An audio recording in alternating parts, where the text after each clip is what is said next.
Hey YouTube, I'm outside Bricktown Court House today because in this episode we're reviewing this courthouse MOC.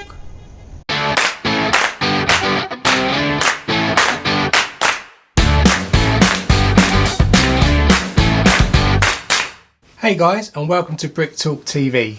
Terry here, and in today's episode we're looking at my courthouse MOC. This MOC was inspired by the Lego Town Hall modular, which I still find impressive today. The detail on the outside and the colour scheme I think are really spot on. So this courthouse modular, it's made up of 3,431 pieces. It sits on a 32 by 32 base plate alongside two 8 by 16 base plates. So the total area means it's 32 studs across and 40 deep. Because we've got the extra area, the module is packed full of detail inside, and we've got more space to do more rooms that are needed for a court. I have a set of minifigures that I've included in this set. We have the judge at the start. We've got a couple of police personnel. One of them takes the notes during the court proceedings. We've got the criminal who's currently being judged. We've got two barristers or solicitors here that are part of that. You have a witness. You've got the one of the jurors. You've got another jury member here and another jury member here. This police officer works in the holding cell and looks after the prisoner before they go into court. And this guy on the end, he's a security guard, so he monitors people coming in and out of the building. So what I'm going to do is I'm going to walk through each of the levels in a second and give you the detail of the inside. Before we do, I just wanted to point out some features on the exterior. So this is a standard width for a modular, so it's 32 studs wide. You've got the lamp post, which is a must-have for all modulars, as everybody knows. But then I've also included some detail of some bollards along the front. I decided to do that just to add a bit of variety to the frontage of the modular. And also it's an added protection feature for anybody who may have thoughts around ram raiding a court to make prisoners escape. So we added that in. We've also got two flower beds along the front here that are filled with some roses and different flowers, and they're based on some masonry bricks with some raised flower beds, and they go in front of each of the windows. And then we've got exterior steps that lead up to two entrances. One's an entrance and one's an exit, and I'll show you on the inside in a second how that works. And then as we move up, we've got different types of windows, bigger windows as we move up through the height of the building, and then there's some detail along the roof, which I'll go into in a bit more detail in a second. One thing to notice though is there's also this statue of supposed to be a justice figure. So you've got a sword, which is supposed to be saying the punishment. And then that is supposed to be a scale that hangs from the other hand. So you've got two dishes on a chain, and that's supposed to be the balance between the right and wrong, and the judge in the middle. So again, that's made up of another minifig torso, head, the wig, same as the judge has got, and also we've got a dress piece underneath, trying to depict some robes that the judge would wear. So I'll flip over now, and I'll walk through each of the levels as we do normally.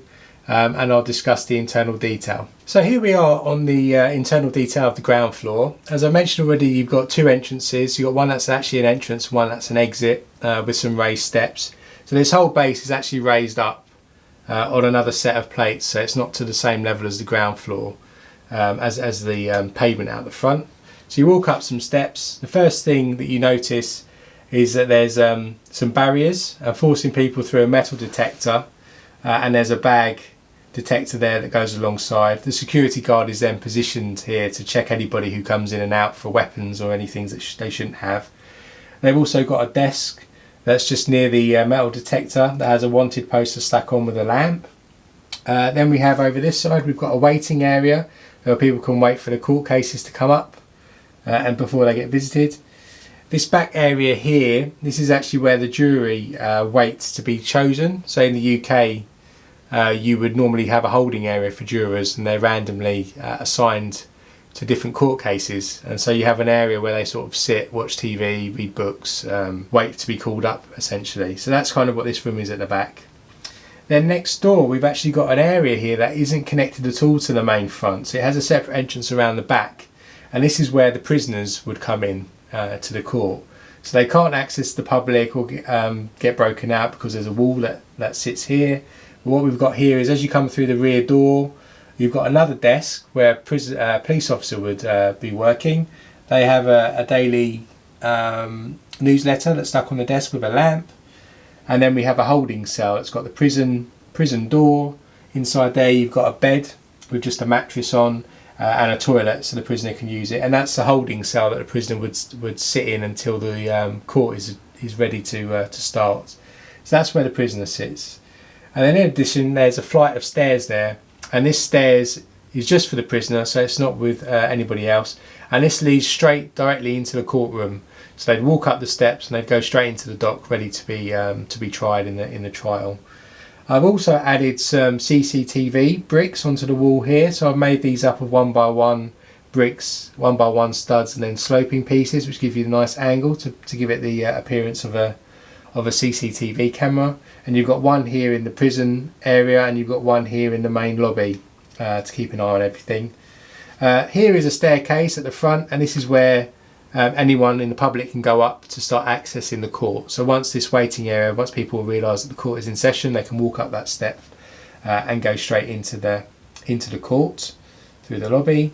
It's also worth noting there's some bigger windows here. I've made these up of the slightly smaller windows, joined them up to make a 3x3 grid.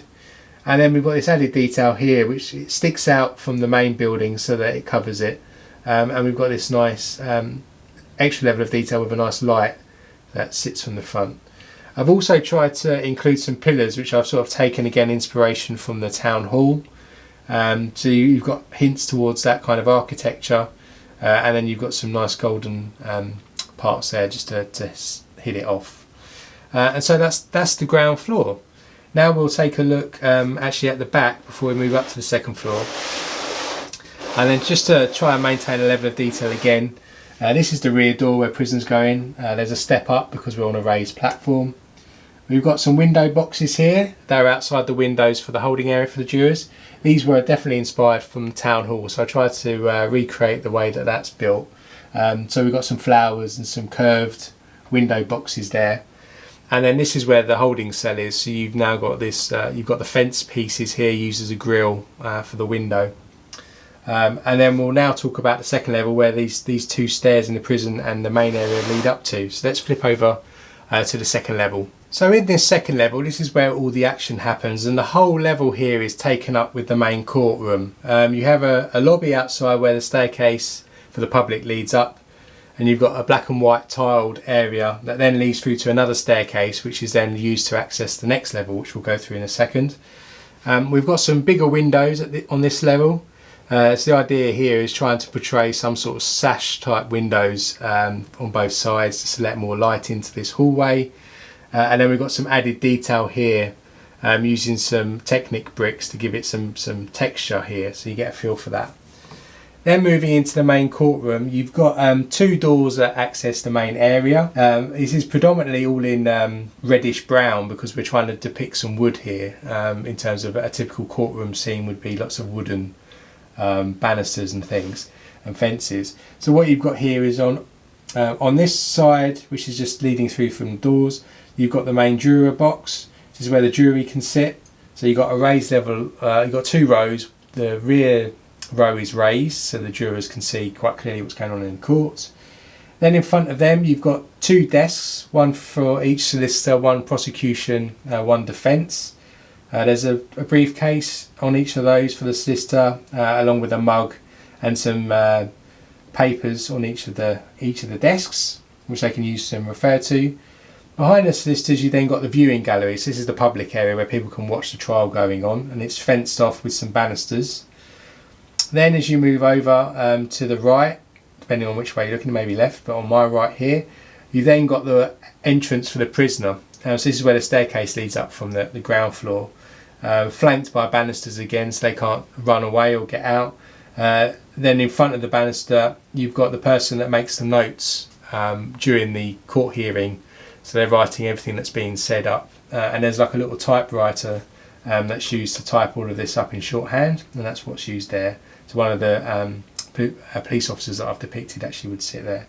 And then next to them you've actually got the where the person being convicted or being tried is actually going to sit, and they're sitting on their own seat in their own sort of banistered area. Then as you move through to the back, you've got 2 additional windows just to let some light in. Again, in the rear, you've got the same flower bed technique used in the town hall and on the rear of the ground floor. So I won't rotate that around. But then as you come further over into the centre, this is where the judge sits. So it's flanked with some red tiles just to depict a different background with a green chair. They have some papers on their desk, and they've also got the hammer or the gavel to knock down to call order. And then next to them is a witness box. This is where people would come up and give evidence to the solicitors. And so this has got lots of detail. There's lots of scope here to set some scenes up, take photos, or to play along with some court hearings that go on. The ground or the tiles is all yellow and green. I was trying to depict some grand carpet that was going on underneath, and obviously tiles have been removed where seats are then placed, so you get a feel for that continuing underneath. And then there's great detail at the front with the different ways of doing the desks, and also the different ways of segregating all the different people using fence pieces.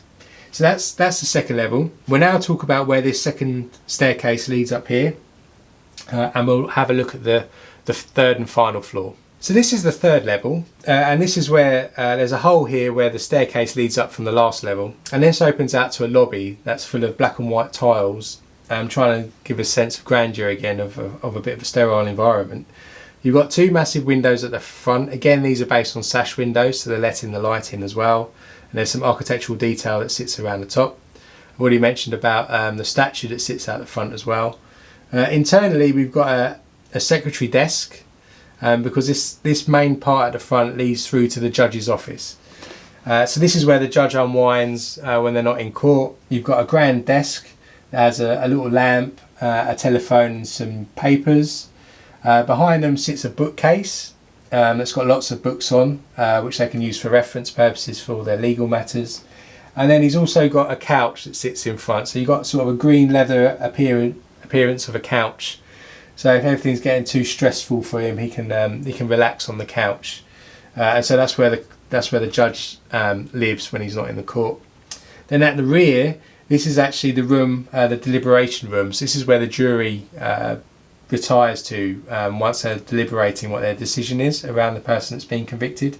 So you've got some seats with a table in the centre, a big table. There's some glasses on there, and there's some indication of some papers that they may be referring to when they're discussing the evidence that's been given. And then there's four lots of windows that sit at the back. Again, these are modelled on the town hall style windows, again with flower boxes and similar flowers on top there, but they're letting more light into the deliberation room and to the rear of the corridor. And so then at the front, just to mention again, you've got the statue, but then you've also got this arch piece in the same dark orange colour as the rest, just to make room for this extra level of architecture detail there as well. And so that's the third level. Now we'll just flip over and we'll take a look at the roof. So here we are with the roof. The roof has got a main communication mast here that's may be required just to communicate with police or with other official entities within Bricktown. You've got 2 air conditioning units which are sat at the front here. They're the same type, as the same build as each other, so they're replicas of each other. And then at the rear, I've tried to then mimic the skylights or the arched domes that were also used in the town hall. So I've built 2 of these using the garage door glass technique, rolled over a framework there. So we're letting light into the deliberation room and to the corridor of the level below. Then along the front, we've tried to use some two pieces here just to give it a bit more architectural detail, along with the detail along the front here, where I've tried to use some Technic pieces and some sliding door pieces here just to give you another level of detail and some interest from an architectural point of view. Finished off with some gold grandeur here at the top just to give it that little bit of flair. I did include the lion heads here as well at each side.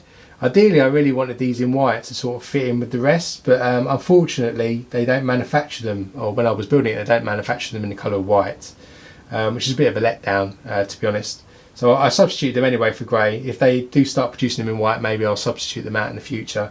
But because these were grey, I then decided to try and use these these pieces here and keep them similar colour, so it's not just the line heads that are a different colour.